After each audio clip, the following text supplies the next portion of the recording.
বিধানসভা নির্বাচনের প্রচারে বিভিন্ন অভিনব ঘটনা চোখে পড়ছে।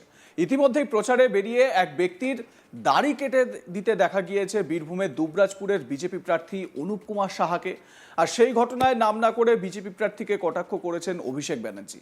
দলীয় প্রার্থীর প্রচারে গিয়ে অভিষেক বলেন, যুবক ভাইদের বলছি 1 মাস ভোট, এখন পকেটের টাকা খরচ না করে বিজেপি প্রার্থী নেতাদের দিয়ে চুলদাড়ি সব কাটিয়ে নাও।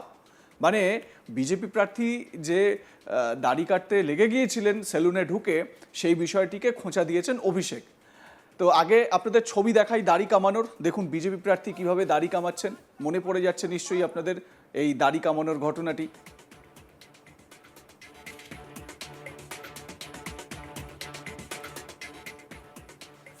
এবার অভিষেক ব্যানার্জি এই বিষয়টিকে খোঁচা দিয়ে কি বলতে চেয়েছেন শুনুন তার বক্তব্য। বিজেপির প্রার্থীরা এখন আমি দেখছি বাড়িতে বাড়িতে গিয়ে ছেলেদের দাড়ি কাটছে, চুল কাটছে। মায়েদের বলবো বাড়িতে এলে ঝাঁটা হাতে ঘরটা পরিষ্কার করাবেন, 1 মাস পরে এদের আর খুঁজে পাবেন না, চোখে দেখতে পাবেন না। 1 মাস সুযোগ, এদেরকে দিয়ে ঘর দুয়ার পরিষ্কার করান। আর ভাইয়েরা যারা আছো, বাবা চুল দাড়ি এখন কেটে পয়সা নষ্ট করো না। বিজেপির নেতা কর্মীরা গেলে এখন চুল দাড়ি কাটাও। যদিও অভিষেকের সেই কটাক্ষের পরেও দমবার পাত্র নন বিজেপি প্রার্থী অনুপ কুমার সাহা। এবার অন্য ভূমিকায় দেখা গেল তাকে। এক টোটো চালকের থেকে টোটো নিয়ে সেটি চালাতে দেখা গেল বিজেপি প্রার্থীকে। ফাঁকা নয়, কয়েকজন যাত্রীকে নিয়েই টোটো চালালেন তিনি। দেখুন ছবিটা।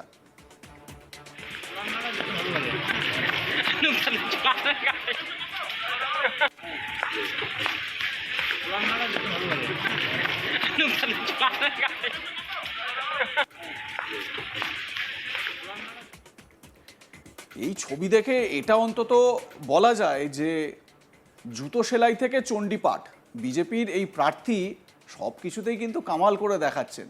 একদিকে অনুপ কুমার সাহা যখন টোটো চালাচ্ছেন, তখন অন্যদিকে রাজমিস্ত্রির কাজে হাত লাগাতে দেখা গেল নানুরের বিজেপি প্রার্থী খোকন দাসকে। এলাকায় একটি ব্রিজ নির্মাণের কাজ চলাকালীন সেখানে উপস্থিত হন বিজেপি প্রার্থী। সরাসরি নির্মাণ শ্রমিকদের পাশে দাঁড়িয়ে তাদের কাজে হাত লাগান। প্রখর রোদে ঘাম ঝরানো শ্রমিকদের সম্মান জানাতেই তিনি নিজে তাদের কাজে হাত লাগালেন বলে জানান খোকনবাবু। দেখুন সেই ছবি।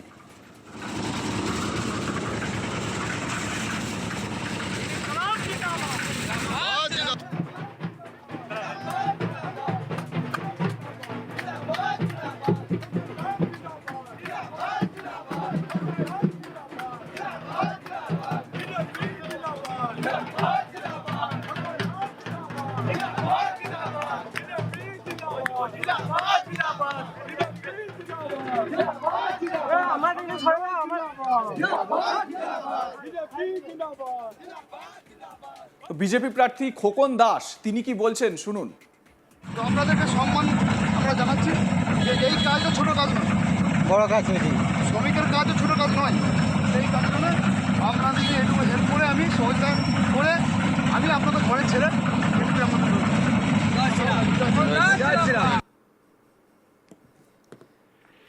তো এই বিষয়ে আমার সহকর্মী শান্তনু হাজরা কি বলছেন তার প্রতিবেদনে শুনুন। অভিষেক বন্দ্যোপাধ্যায় বিজেপির 2 প্রার্থীকে নাম না করে কিন্তু কটাক্ষ আক্রমণ করলেন। সেখানে দেখা গিয়েছে যে দুবরাজপুর বিধানসভা কেন্দ্রের বিজেপি প্রার্থী অনুপ কুমার সাহা সদ্য একটি ভিডিও প্রকাশ হয়েছিল, যেখানে তিনি দেখায় ভোট প্রচারে গিয়ে দাড়ি কামিয়ে দিচ্ছেন একজন ব্যক্তি। আর সেই ভিডিও ভাইরাল হতে রীতিমতোই তৃণমূল কিন্তু বিজেপিকে কড়াভাবে নিশানায় নিয়ে নেয়। অভিষেক বন্দ্যোপাধ্যায় এদিন যখন দেখা গিয়েছে যে লাভপুরের বিধানসভার নির্বাচনী প্রচারে এসেছে বিধানসভার প্রার্থী তৃণমূল প্রার্থী অভিজিৎ সিং রায়ের জন্য, বোলপুরের প্রার্থী চন্দ্রনাথ সিংয়ের জন্য, সেখানে দেখা গিয়েছে মঞ্চ থেকে একেবারে অভিষেক বন্দ্যোপাধ্যায় তৃণমূলের এমপি তিনি বলছেন যে মা বোনেদের বলছি যে ঘরের বাইরে যত কাজকর্ম রয়েছে ছাড় দিয়ে দেবেন বিজেপি প্রার্থীদের। এমনকি তিনি প্রকাশ্য মঞ্চ থেকে বলছেন, যুবক ভাইদের বলছি 1 মাস সময় রয়েছে, পকেটের টাকা খরচ না করে বিজেপি প্রার্থীদের কাছ থেকে দাড়ি গোঁফ কাটিয়ে নিন, কোনো পয়সা লাগবে না। এইভাবেই কিন্তু তীব্র কটাক্ষ আক্রমণ করেছেন। সঙ্গে সঙ্গে ওনার যে নিশানা, এই আক্রমণকে উপেক্ষা না করে ভারতীয় জনতা পার্টি যে 2 প্রার্থী রয়েছে একদিকে নানুর বিধানসভা কেন্দ্রের বিজেপি প্রার্থী খোকন দাস, অন্যদিকে দুবরাজপুর বিধানসভা কেন্দ্রের প্রার্থী অনুপ কুমার সাহা। তিনি কিন্তু গ্রামে জুলুন্দি গ্রাম রয়েছে, সেই দুবরাজপুরের জুলুন্দি গ্রামে কিন্তু এক টোটো চালক, সেই টোটো চালক কিন্তু বিজেপি সমর্থক। সেই সমর্থকের টোটো নিয়ে তিনি কিন্তু ভোট প্রচারে টোটো চালালেন। সাথে তার কেন্দ্রীয় বাহিনীর যে নিরাপত্তা রক্ষী তার সঙ্গে বসেছিলেন, সাথে তাকে দেখা গেল আরও অন্যান্য বিজেপির কর্মী সমর্থকদের। অন্যদিকে দেখা গিয়েছে যে খোকন দাস এদিন যে তৃণমূলের যে উন্নয়নমূলক কাজকর্ম হচ্ছিল, সেই কর্মে যারা শ্রমিকের কাজ করছিলেন, যারা শ্রম দিচ্ছিলেন, সেই শ্রমিকদের সঙ্গে মশলা মাখিয়ে রাজমিস্ত্রি যে ওয়ার্কার, একেবারে সেই রূপেই তিনি উঠে আসলেন। কিন্তু খোকন দাস স্পষ্ট জানিয়েছেন যে ভারতীয় জনতা পার্টির নেতা, মন্ত্রী, কর্মী এবং বিধায়করা সমস্ত কর্মকে সম্মান দেয়, শ্রমিকদের সম্মান দেয়। তাই শ্রমিক হতে আমাদের কোনো লজ্জা দ্বিধাবোধ নেই। যারা এটিকে কুটুক্তি বা বিদ্রুপভাবে দেখছেন, তারা এই শ্রমিকের শ্রমকে একেবারে হেনস্থা বা শ্রমিকের শ্রমকে নিন্দা বা শ্রমিকের শ্রমকে ধিক্কার জানাচ্ছে বা একেবারে তাদেরকে কটূক্তি করছে। অর্থাৎ ভারতীয় জনতা পার্টিকে আক্রমণ করা হচ্ছে না, শ্রমিকের শ্রমকে আক্রমণ করা হচ্ছে, এমনটাই মন্তব্য দিয়েছেন। অন্যদিকে দুবরাজপুরের অনুপ কুমার সাহার বিধায়ক যিনি রয়েছেন, তার এই ঘটনার পরিপ্রেক্ষিতে বীরভূম যে বিজেপি জেলা নেতৃত্ব রয়েছে, তারা বলছেন যে আমাদের প্রার্থী অনুপ কুমার সাহা দুবরাজপুরের ঘরের ছেলে, যাকে ওই দাড়ি কামিয়ে দিচ্ছে সে কিন্তু ওই এলাকার মানুষ। আর একজন বাবার বা পিতাতুল্য মানুষের যদি এই ধরনের কাজকর্ম করে দেয় সন্তান হিসাবে, তা একেবারেই নিন্দনীয় নয়। কারণ তৃণমূল কংগ্রেস এই ভোট প্রচারে বেরিয়ে নিন্দা এবং বিজেপির কর্মকাণ্ডকে দেখে ভয় পেয়ে যাচ্ছে, তাই তারা নড়ে চড়ে বসেছে। তাই তৃণমূল প্রার্থী নরেশচন্দ্র বাউরিকে ওরা ভেবেই নিয়েছে যে উনি পরাজয় হবে, তাই একেবারে অভিষেক বন্দ্যোপাধ্যায়কে কিন্তু আমাদের বিধায়ক প্রার্থীকে একেবারে আক্রমণ করতে হচ্ছে, এমনটাই জানিয়েছে ভারতীয় জনতা পার্টির বীরভূম নেতৃত্ব। যাই বলুন না কেন, এই ভোটের আবহে কিন্তু নানান রকম ছবি বা নানান রকম ভিডিও আমরা দেখতে পাচ্ছি। এই যেমন প্রার্থীরা, তারা কেউ দাড়ি কাটছেন, কেউ টোটো চালাচ্ছেন। তো এক এক করে একটু এই ছবিগুলো আরেকবার দেখাই।